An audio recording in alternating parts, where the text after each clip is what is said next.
चलिएगा भैया, हम लोग आज ट्रांसफॉर्मेशन के अंतर्गत पढ़ेंगे एक्टिव और पैसिव, जो कि एक्टिव पैसिव के अंतर्गत आप देख रहे हैं कि हमने पहले से ही नियम लिख रखा है आपकी सहूलियत के लिए, जिससे कि आप आसानी से समझ सकें कि यदि हमें एक्टिव से पैसिव में परिवर्तन करना है तो हम किस तरह से परिवर्तन करेंगे। तो परिवर्तन करने का जो रूल है, सबसे पहले जो आपको वाक्य दिया जाएगा वो एक्टिव में होगा, और उस एक्टिव वाले वाक्य का जब हम पैसिव बनाना चालू करेंगे तो पैसिव बनाने के लिए सबसे पहले आपको रूल समझ में आना चाहिए कि सबसे पहले आप देखें कि यदि कोई वाक्य एक्टिव में होगा और वह यदि प्रेजेंट इंडेफिनिट में होगा तो उसका जब आप पैसिव बनाएंगे ना तो फिर आपको वो प्रेजेंट कंटीन्यूअस में लेके जाना पड़ेगा।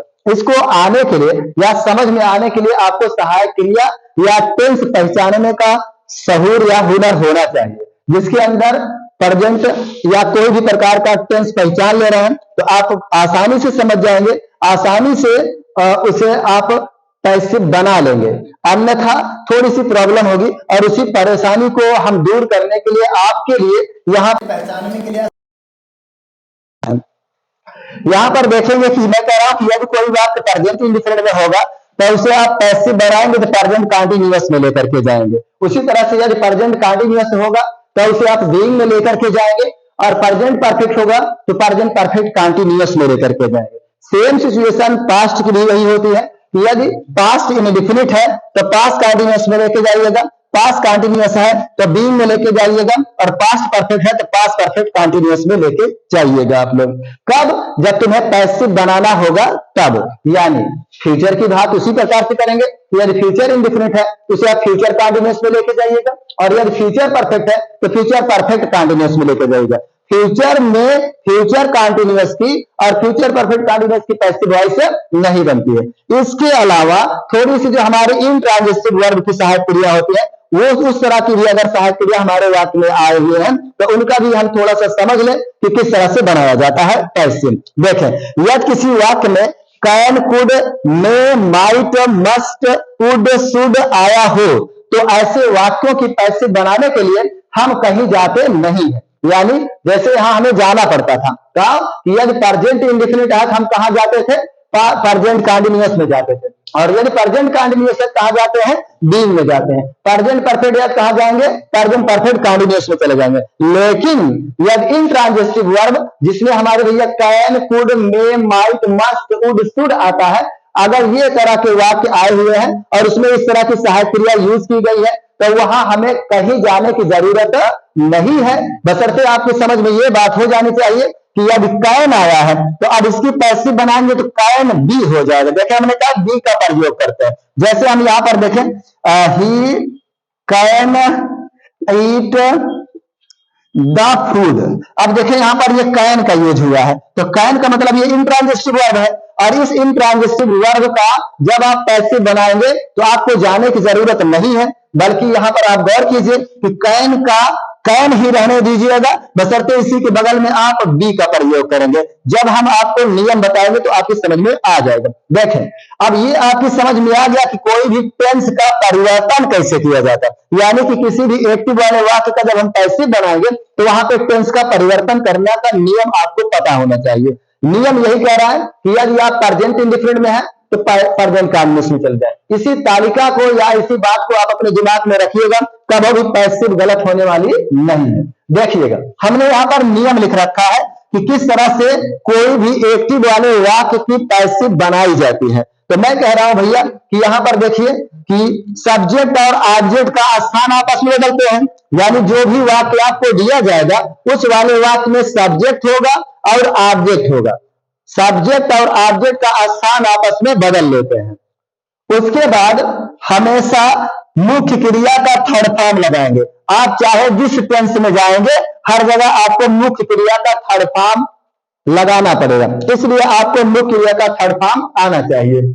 उसके बाद बाई का प्रयोग करेंगे, यानी बाई यू और थर्ड फॉर्म और सब्जेक्ट ऑब्जेक्ट का परिवर्तन कर देने से ही और टेंस का परिवर्तन कर देने से ही हमारे पैसिव सेंटेंस का निर्माण हो जाता है। देखिएगा, अब हम एक एक वाक्य ले रहे हैं और उसी का हम बनाएंगे। तो विद्यार्थियों, सबसे पहले ये बात आपकी समझ में आ जानी चाहिए कि हम जो पढ़ा रहे हैं एक्टिव पैसिव पढ़ा रहे हैं, और एक्टिव पैसिव के अंतर्गत हम लोग 3 सेंटेंस पढ़ेंगे। पहला अफर्मेटिव पढ़ेंगे, फिर इंट्रोगेटिव पढ़ेंगे, फिर इंपरेटिव पढ़ेंगे। अफर्मेटिव का मतलब है हमने आपको पहचान सिखा दिया, फिर भी आप सीख लीजिए कि कोई भी वाक्य यदि आपको दिया गया है और उसके प्रारंभ में यदि कर्ता दिया गया है और अंत में फुल स्टॉप लगा हुआ है, तो उसे आप कहेंगे कि भैया अफर्मेटिव सेंटेंस है। और अफर्मेटिव वाले सेंटेंस की जब पैसिव बनाएंगे तो अफर्मेटिव में ही बनाएंगे।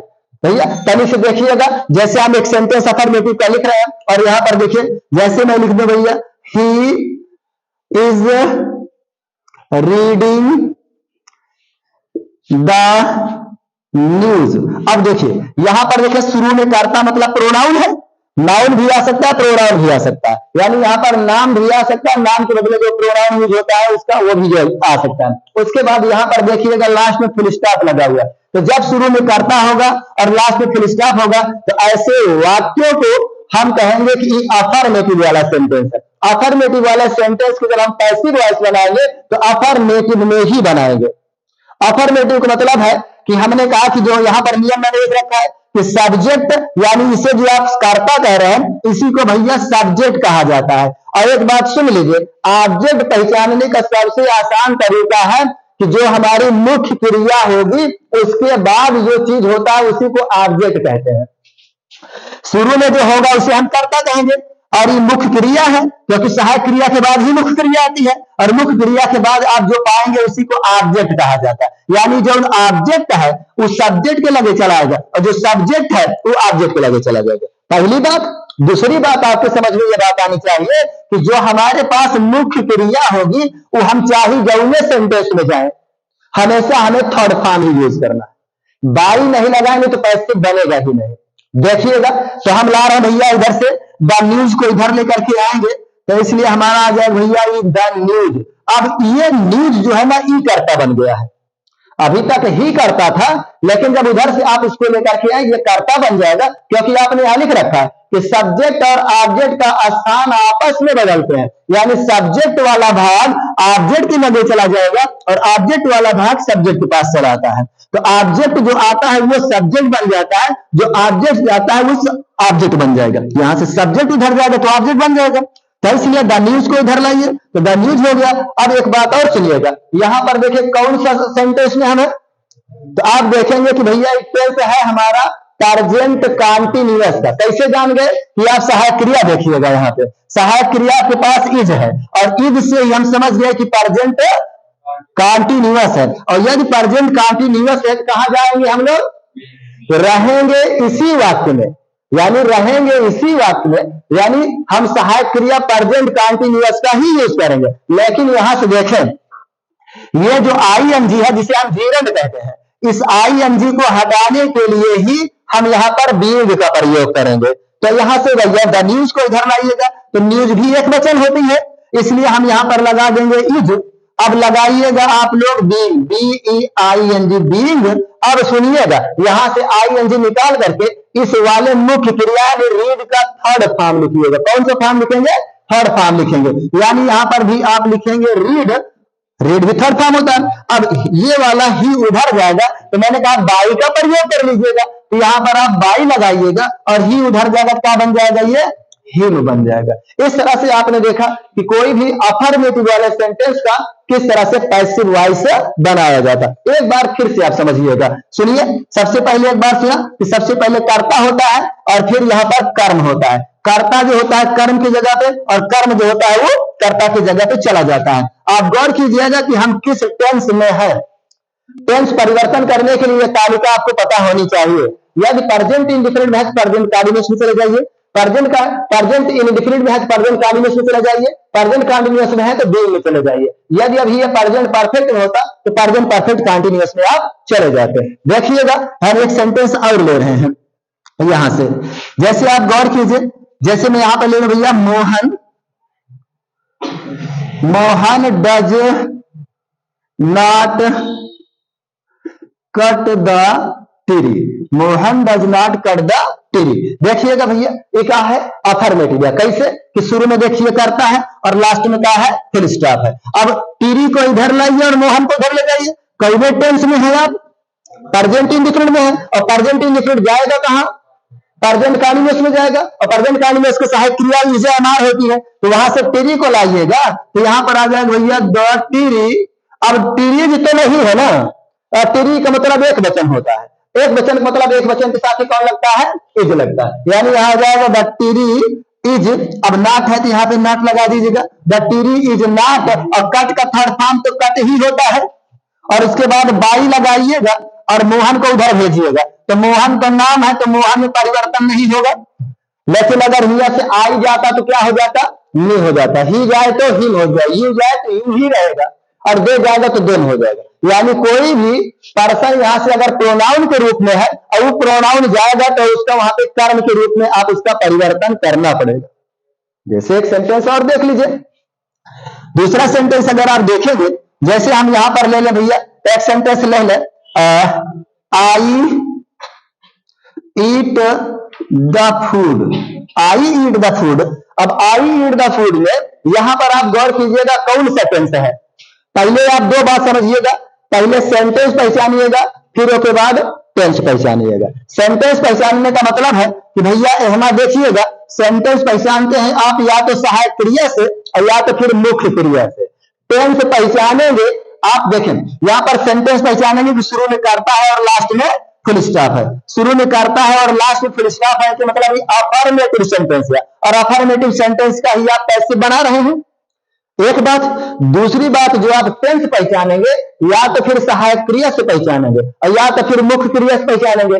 जब सहायक क्रिया है तो सहायक क्रिया से पहचान लीजिए, और जैसे हमें देखे सहायक क्रिया नहीं लगी है तब एक होगा मुख्य क्रिया से पहचाने पर। और मुख्य क्रिया से पहचानने के लिए मैं आपको जानकारी के लिए बता दूं कि 12 टेंस में 10 टेंस में तो सहायक क्रिया लगी होती है, हुआ से हम सहायक क्रिया से पहचान लेंगे। खाली 2 टेंस जो होता है वहां सहायक क्रिया नहीं लगी होती है, और कौन सा टेंस है? प्रेजेंट इंडिफिनिट का सिंपल और पास्ट इंडिफिनिट का सिंपल। प्रेजेंट इंडिफिनिट का यदि वो सिंपल होगा तो वहां भैया मुख्य क्रिया का फर्स्ट फॉर्म लगा होगा, और या तो फिर उसमें यस या यस लगा होगा, कर्ता के अकॉर्डिंग चलता है। लेकिन यदि पास्ट इंडिफिनिट होगा तो उसमें सेकंड फॉर्म मुख्य क्रिया का लगा होगा। जैसे हमने यहाँ पर एक वाक्य लिख रखा है, इसमें सहायक क्रिया नहीं है, आई ईट द फूड में। अब आई ईट द फूड में आप गौर कीजिएगा कि हिया पे सहायक क्रिया ना ही ना, हमको जाना पड़ेगा भैया किसके पास? मुख्य क्रिया के पास। अब मुख्य क्रिया देखें यहाँ पे फर्स्ट फॉर्म लगा हुआ है, और भैया अगर फर्स्ट फॉर्म लगा हुआ है तो एकदम कतई मान लीजिए कि आप प्रेजेंट इंडिफिनिट के सिंपल। अब प्रेजेंट इंडिफिनिट के तो प्रेजेंट इंडिफिनिट कहा जाएगा? प्रेजेंट कंटीन्यूअस में ले जाइए, तो द फूड को इधर लाइए और आई को उधर ले जाइएगा, तो द फूड इधर आएंगे भैया, द और फूड यहां लगाइएगा। अब प्रेजेंट इंडिफिनिट में सिंपल में सहायक क्रिया नहीं लगती, लेकिन प्रेजेंट कंटीन्यूअस पे सिंपल में तो सहायक क्रिया लगती है ना, इसीलिए हम यहां पर क्या लगा देंगे? इज लगा देंगे, द फूड इज। अब यहां पर देखिए, अब हम मुख्य क्रिया का थर्ड फॉर्म लेंगे। हमने कहा कि बगैर थर्ड फॉर्म के पैसिव वॉइस नहीं बनती है, तो कभी भी एक्टिव से आप पैसिव बनाइएगा तो मुख्य क्रिया का थर्ड फॉर्म ही लगाइएगा। थर्ड फॉर्म मतलब ईट का थर्ड फॉर्म ईटिन होता है, यहां पर ईटिन लगा दीजिए। अब बाई नहीं लगाइएगा तो पैसिव बनेगा ही नहीं, इसलिए यहां पर देखिएगा बाई। और अब यहां पर देखिए पर्सन है, कर्म तो नहीं है ना, नाउन तो नहीं है ना, अब ये पर्सन है यानी प्रोनाउन है, और प्रोनाउन में आई है, आई जाए तो क्या हो जाएगा? ये मी हो जाएगा, बाई मी, ये आपका सेंटेंस हो जाता है। देखिएगा अगर एक सेंटेंस और बताएं तो आपको समझ में आएगा। जैसे यहां पर देखें, ही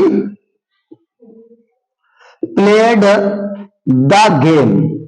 हाँ तो सुनिएगा भैया, ही प्लेड द गेम में कौन सा सेंटेंस है? आप कहेंगे भैया कि पास्ट इंडिफिनिट है। कैसे जान गए? आपने देखा कि हमारा सहायक क्रिया नहीं है, और यदि सहायक क्रिया नहीं है तो एक मतलब कि या तो प्रेजेंट इंडिफिनिट हो और या तो फिर पास्ट इंडिफिनिट हो।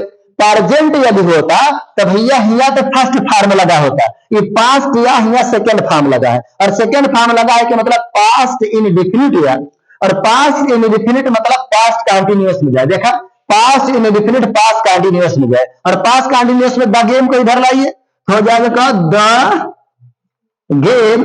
अब भैया पास्ट कंटीन्यूअस की सहायक क्रिया वाज एक वचन के साथ में लगती है, प्लेड भी थर्ड फॉर्म ही होता है, फ्लेड लगाइएगा, अब बाई लगा करके हिया पे क्या कर दीजिएगा, हिम कर दीजिएगा। तो इस तरह से आपने देखा कि कोई भी एक्टिव वाले वाक्य का पैसिव कैसे बनाया जाता है। यदि एक्टिव वाला वाक्य का हम पैसिव बनाएंगे, हमें दो बातों का ध्यान देना पड़ता है। एक टेंस के बारे में ध्यान देना पड़ता है, एक सेंटेंस के बारे में ध्यान देना पड़ता है।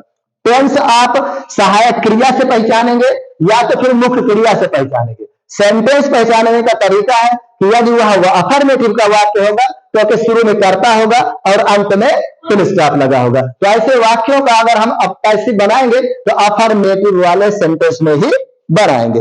तो ये था आपका एक्टिव से पैसिव में किसी भी वाक्य का जो हमें एक्टिव वाला वाक्य दिया जाएगा उसका पैसिव बनाने के लिए, जो कि आपने सीखा। जय हिंद।